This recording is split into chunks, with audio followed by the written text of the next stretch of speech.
Welcome back, y'all, to another episode of Backseat Noise with Colt Love, episode 9.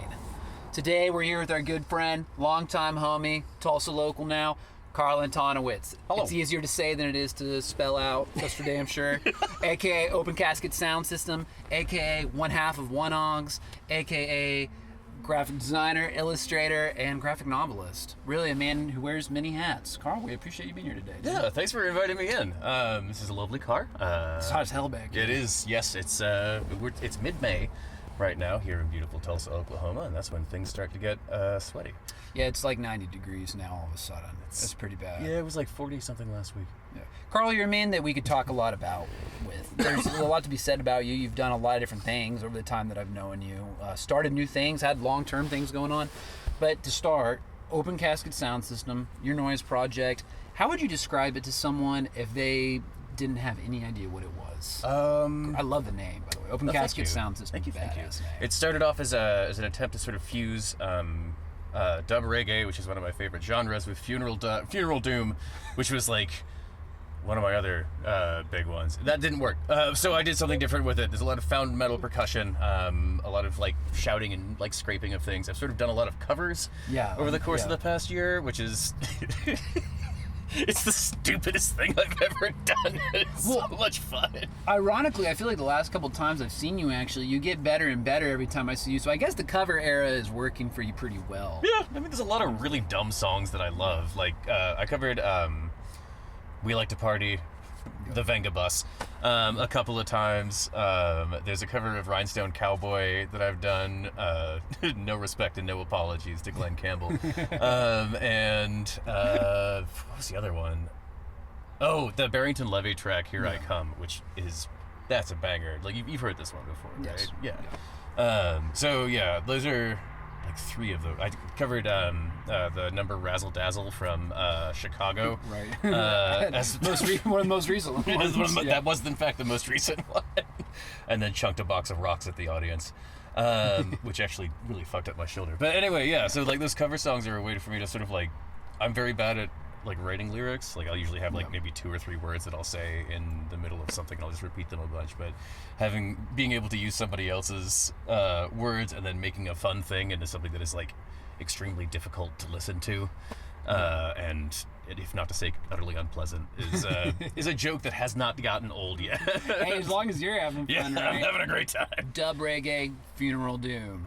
How did you get into noise and extreme music, or experimental even? I mean, I guess like I can remember the first album that I ever like asked for Christmas was Einstürzen der Neubauten's Halbermensch, and I was like 14, 15 years old, like around the same time that they were, I guess, when they recorded it. And I was like, oh, ooh, yeah. Like somebody had played the track Halbermensch as a part of a school project, and I was like, yeah, that's for me.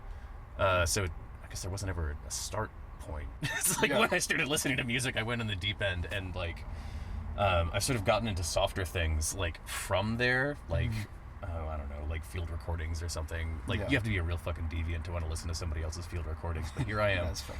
I can relate to that. Yeah, right? Like, somebody hands you like a mini disc full of like recordings of birdsong, and you're popping that in, and you're like, oh yeah, I'm so fucked up. Niche. Like, no, totally, I get that though. Yeah. There's been an album that I don't know the name of, I only know the concept of. I don't know who the recordist is either, where he like mounted some exterior microphones in like a concrete pipe in the desert and just recorded the wind blowing over the top of it for like several months, and then like picked the best cuts out of those. And I have no idea who this person is. I don't even know who told me about it, but I know it exists. That's sick. Yeah, it sounds awesome, right? Pick the best cuts of the wind over the pipe in the desert. Right? No, I'm with that, man. That's all pretty in line with my personal interest as well. Well, you've mentioned some of the media that was pretty influential to you. Is there anything else outside the realm of music, maybe, that you feel like brought you into kind of the experimental extreme music sphere? Yeah, like there's a manga called Battle Angel Alita, which was adapted to the big screen by Robert Rodriguez in like 2015 or something like that. They're like, I know they're still talking about doing a second one. It's never going to happen. Which, like, I read the first manga of that when I was a pretty impressionable youth, and Yukito Basharo's line work in there, like, a lot of the drawing in there looks like the way the film in Tetsuo the Iron Man looks. So I don't know, just like weird Japanese pieces of metal. Very industrial. Yeah, right. Like that kind of thing definitely sort of drew me into that direction. I'm a big zine guy, and like a lot of zines cover music stuff. They also cover a lot of community organizing stuff, which is like one of the other things that is has more recently become a concern. And like, so there's a lot of that kind of stuff. When I went to grad school, I found myself in this kind of desert, like for live music. I wasn't really going to live music very often up until I moved out here in like 2018 when I was 33, which is a ripe old age to be getting into going to shows where people are like cutting themselves. Like the present. Yeah, right. Yeah, we're out here for sure. It's just like the old dads don't get into mosh pits anymore. We sort of like stay on the back like this and like totally. And then like you lift the kid up when he falls, but that's it. Right. You're not throwing bows in there. The only few times that I've been in a mosh pit, I've like really regretted it for like a few days afterwards. No, I don't do any of that anymore. I don't do any of that anymore. Well, you started when you were really young, though. Right? Yeah, like, when I was a little bit more 8. malleable. Yeah, even then, like I feel like I still hurt myself all the time. But it's just you're younger and you just care less and you have less of a sense of mortality about you, or like kind of this like finite timeline you're on, so you don't really care. Yeah. But then you get older and you're like, oh wait, I'm kind of locked into this life thing. I can't really back out now. What else? I mean, you can. I mean, you can, but you know, it feels less attractive as it did maybe when you were 18 or 21. For sure. Yeah. And then you're like, oh, I kind of maybe need to be mindful about this. Oh, this keeps hurting. Yeah, no, and it will, and it will, and it will, and it will for a long time. It really will. Like I was saying, that forever potentially. I mean, that's probably what's going on with my shoulder, right? Like I hucked that box during the festival, and like that fucked up my shoulder for like probably 2 or 3 weeks. And it's still like once in a while it'll just be like, like, oh, all right, that might be forever. We're doing this. Yeah. We're doing this way now. This is like as far as we can go. That's, speaking of the festival, which is intentional by the way, it's got like 8 Fs in front of it. It's 26 this year. 26 Fs. Last year we had 13. This is an unsustainable amount of growth. Yeah, it is exponential, truly. Yeah, it's not. Can you tell it? I mean, ONEAUX Festival was awesome. Me and Lauren played about a month ago. Right? Yeah, it was like almost exactly a month ago. And we had a really great time. It's really carrying the torch of a lot of like experimental and noise music going on in Oklahoma and Tulsa. It's a really vital kind of duo that him and Todd Woodland, aka 1,000 Plateaus, do. Would you tell us a little bit about ONEAUX? Yeah, for sure. One of the more important things you do, in my opinion, in many ways. I mean, it's true. Well, non-derogatory. Non-derogatory. It absolutely is, though. Yeah, as far as like, cultivating community. Yeah, so Todd and I started ONEAUX after the pandemic. So it was like 2023 or something. I was in my last year of my Tulsa Artist Fellowship. I was planning on organizing a comic convention. As it turns out, that's not very fun to do, and there's not really a whole lot of cartoonists in Oklahoma that like are willing to go to conventions or respond to emails, for example. So I went down to Gainesville, Florida. Have you been there? No, I would love to go. This sort of fest. Yeah, a lot of good music. For sure. Yeah, and also the Sequential Artist Workshop. So like I did a residency at the Sequential Artist Workshop in Gainesville, and I don't know, I fell into the community there really, really easy. It was like coming home, So I made friends like off the bat. Like there's people that I keep in touch with here 3 years later that would hang out with every day. Yeah. And like. Yeah, so they have this event called Squared Wave, which happens at a pizza place called Satch Squared. That has like this big outdoor seating area, which is so cool. That's super and like they do like the square style pizza. I can't remember what. Detroit style? Is that maybe? Detroit? I made mine Detroit. It doesn't matter. Whatever. Anyway, they do square pizzas. It's a thing. And they have this event there called Squared Wave. And I met the organizers of that, Kev and Landforms. I forget what his government name is.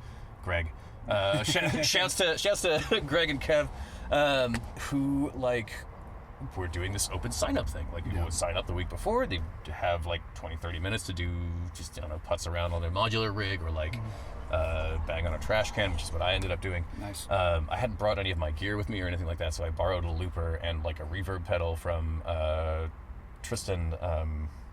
I forget what Stanny's last name is, but so this guy Stanny who plays as Euglossine, and like did this kind of Dust Bowl sci-fi sounding sort of thing, and people were like not against it, which was really, really encouraging. So like I took that idea and I was like, I feel like I can do this. I feel like I have $10,000 of organizational money that I can sink into this. So I bought our PA, which is a JBL Eon 208P, and our subwoofer, which I don't remember what the model of, but it's big, and the and like a number of other pieces of gear. And talked to Todd, who has a great organizational mind. The dude is so organized. Like he'll look at a spreadsheet and know what it says. Like he has the ability to read. It's a whole thing. He also like knows a lot about music and like has some very different interests. Yeah, well, we rock with Todd. Yeah, Todd rules. You and Todd are two great tastes to go great together. You were saying, so Todd and I also play as Tired Ocean from time to time, although that's sort of on hiatus right now. You were like, it's a collision of two extreme personalities. Yeah, it totally is. Yeah, like Todd is a modular guy, like stem to stern. He also plays bassoon and a number of other like actual factual instruments, and like sort of plugs those through his modular. And like, I don't know, I'm over here like banging on trash can lids, and like there's a pedal that maybe works 2/3 of the time that I have plugged into like 3 or 4 other pedals that also kind of sketch. Like 1 or 2 of these is going to work at any time. That's hilarious. And the yeah. So like Todd is really good at like organizational stuff. He has like a great mind for doing this kind of stuff. He also is very community minded, as am I. So like Todd's ability to put things together and also keep a level head. Like I very much lead from right here, and Todd's a very like head center kind of person.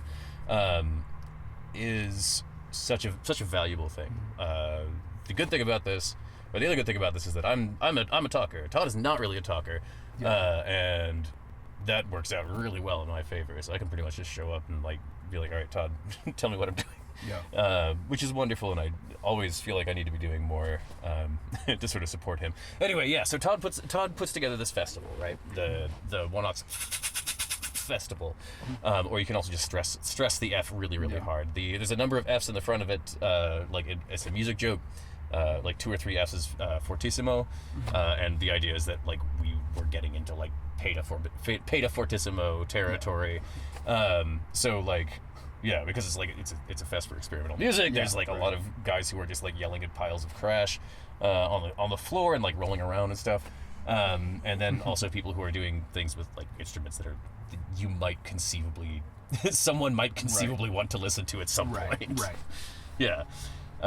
So yeah, the organization has expanded from these monthly nights. We're actually about to go. Yeah, we're actually right outside one right here, Heirloom Rustic Ales, Tulsa, Oklahoma. The best beer in town tonight. Yeah, so we do these monthly open sign-up nights, just like the Squared Wave thing. That's like I stole their model, wholesale. Hey, it works, don't fix it. Yeah, right. And I told them that I was doing it, and they're like, I don't care, man. We stole this from somebody in Miami, and like.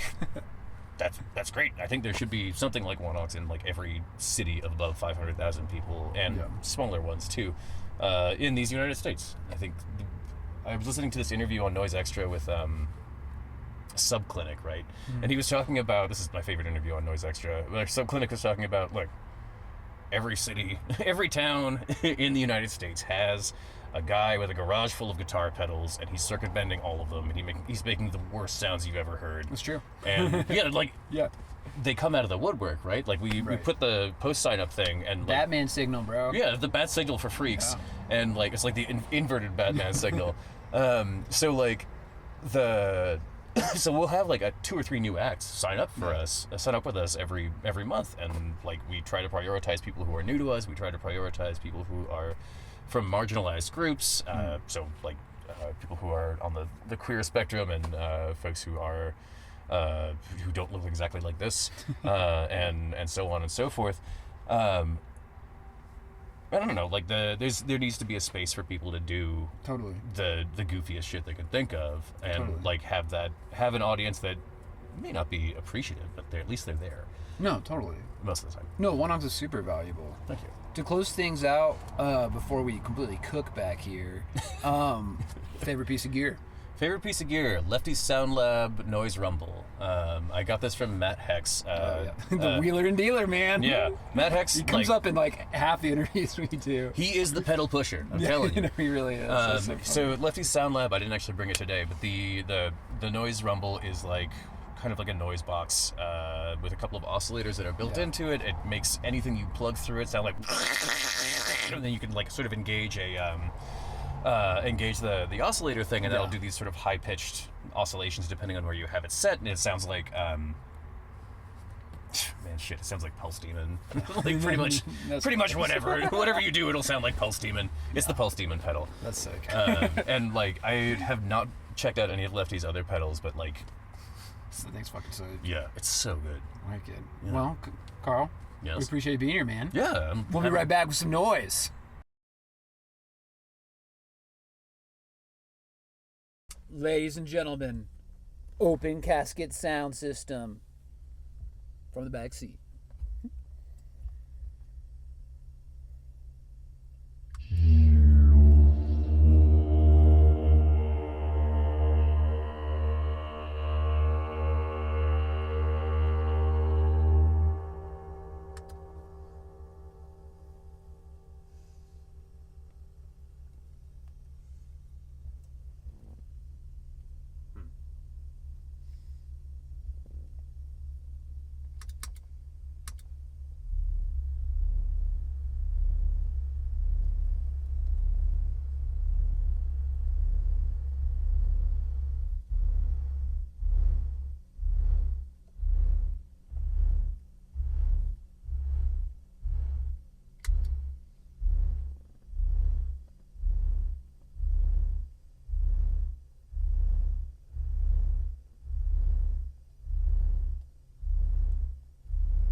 Ladies and gentlemen, Open Casket Sound System, Carl Antonowicz, ONEAUX, the full shebang. Thanks for being here.